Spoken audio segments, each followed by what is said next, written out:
Selamat datang di kanal YouTube Ramlan Adiwijaya. Pernah kepikiran nggak kenapa di Jawa Barat, provinsi dengan penduduk paling banyak se-Indonesia, ada sebuah teka-teki ekonomi yang jujur aja bikin bingung? Jadi, di satu provinsi yang sama, upah minimumnya itu bisa beda jauh banget, bahkan sampai 2 kali lipat. Nah, di sini kita akan bedah bareng-bareng jawabannya. Pertanyaannya kelihatannya simpel ya, tapi dampaknya ini luar biasa banget. Gimana ceritanya di satu provinsi yang sama, seorang pekerja di kota A bisa bawa pulang gaji lebih dari 2 kali lipat dibanding pekerja di kota B? Yuk kita coba cari tahu apa sih yang sebenarnya terjadi. Coba deh kita lihat angkanya langsung biar kebayang.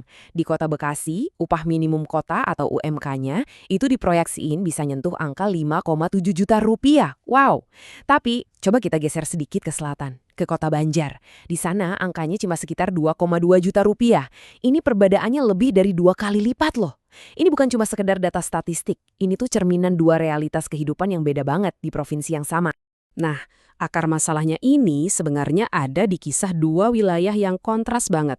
Bisa dibilang ini cerita antara Jawa Barat bagian utara yang super industri melawan bagian selatan yang lebih agraris. Semuanya itu dimulai dari peta, dari geografi. Wilayah utara itu punya keuntungan lokasi yang luar biasa. Posisinya nempel sama Jakarta, akses tol ada di mana-mana, pelabuhan juga dekat. Ya gimana nggak jadi magnet buat industri kan? Sementara itu, wilayah selatan yang konturnya berbukit-bukit dan lokasinya lebih terisolasi, secara otomatis ya menghadapi tantangan logistik yang jauh lebih berat. Oke, jadi bentang alamnya beda. Terus ngaruhnya ke ekonomi dan jenis pekerjaan di sana gimana? Nah, ayo kita lihat lebih dalam lagi. Di utara, kita lihat mesin ekonominya Jawa Barat berputar kencang. Pabrik-pabrik otomotif raksasa, elektronik, semuanya ada di sana. Nah, di selatan, kekuatannya beda. Ada di keindahan alamnya, jadi ekonominya lebih bergantung sama pertanian dan pariwisata. Hasilnya, dua pasar kerja yang beda banget.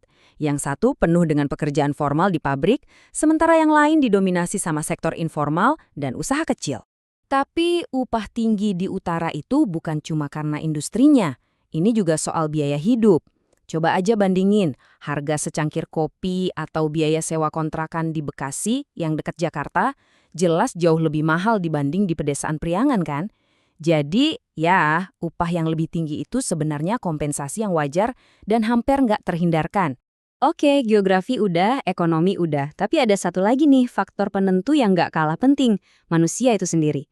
Gimana pergerakan jutaan orang di Jawa Barat ikut ngebentuk peta upah yang kita lihat sekarang? Biar kebayang, populasi Jawa Barat itu sekitar 50 juta jiwa. Itu lebih banyak dari penduduk negara kayak Spanyol atau Kanada loh. Skala sebesar ini tentu aja menciptakan tekanan demografis yang luar biasa dan persaingan yang ketat banget di pasar kerja. Nah, disinilah urbanisasi jadi kata kuncinya. Kota-kota industri di utara itu ibarat magnet raksasa. Mereka menarik jutaan orang dari berbagai daerah yang datang buat cari kerja dan tentunya harapan buat hidup yang lebih baik. Siklusnya pun jadi terbentuk. Gini, industri butuh banyak pekerja. Terus orang-orang berbondong-bondong datang ke kota. Akibatnya, permintaan tenaga kerja melonjak, persaingan makin ketat, dan ujung-ujungnya upah pun ikut terkerek naik. Ini lingkaran sebab akibat yang terus-menerus mendorong upah di kawasan industri jadi lebih tinggi. Kalau di selatan, siklusnya justru kebalik.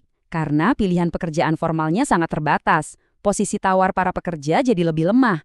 Tanpa ada desakan kuat dari pasar, ya upah cenderung stagnan dan jadi lebih sulit buat naik secara signifikan. Oke, sekarang kita udah punya semua kepingan puzzle-nya nih. Ada geografi, ekonomi, dan demografi. Yuk kita coba satukan semuanya biar kita dapat gambaran yang utuh. Jadi, intinya gini, wilayah utara itu ibaratnya dapat paket lengkap. Punya semua kartu yang bagus, lokasinya strategis, infrastrukturnya modern, investasinya besar, plus ada gelombang urbanisasi. Semuanya ini kerja bareng buat menciptakan ekosistem dengan upah yang tinggi. Nah, sebaliknya, wilayah selatan ini harus berjuang melawan tantangan struktural yang berat, ketergantungan sama sektor yang hasilnya nggak pasti kayak pertanian, infrastruktur yang masih tertinggal, plus dominasi pasar informal. Semua ini jadi semacam tembok penghalang buat kenaikan upah. Kalau kita jajarin begini, perbedaannya jadi kelihatan jelas banget kan? Mulai dari geografi sampai ke pasar kerjanya, kita tuh bener-bener kayak ngeliat dua dunia yang berbeda di dalam satu provinsi yang sama. Poinnya bukan soal mana yang lebih baik atau lebih buruk ya, tapi tentang bagaimana kombinasi faktor-faktor yang berbeda ini menciptakan hasil ekonomi yang juga sangat berbeda. Terus, apa artinya semua ini? Kenapa kesenjangan ini jadi isu yang penting banget buat masa depan Jawa Barat? Yuk, kita lihat implikasinya. Hal paling penting yang harus kita pahami adalah jurang upah ini tuh bukan sesuatu yang terjadi secara kebetulan. Sama sekali bukan. Ini adalah hasil dari sebuah sistem yang kompleks, di mana lokasi, jenis ekonomi, dan pergerakan manusia itu saling terkait erat. Nah, memahami ini adalah langkah pertama untuk bisa menanganinya. Dan ini membawa kita pada pertanyaan terbesar. Terus, langkah selanjutnya apa? Tantangannya ini bukan cuma sekedar naikin angka upah, tapi gimana caranya menciptakan pembangunan yang adil dan merata? Gimana caranya biar kemakmuran itu nggak cuma numpuk di utara aja, tapi juga bisa dirasakan oleh seluruh 50 juta penduduk Jawa Barat. Nah, ini adalah pekerjaan rumah besar yang harus kita pikirkan bersama-sama.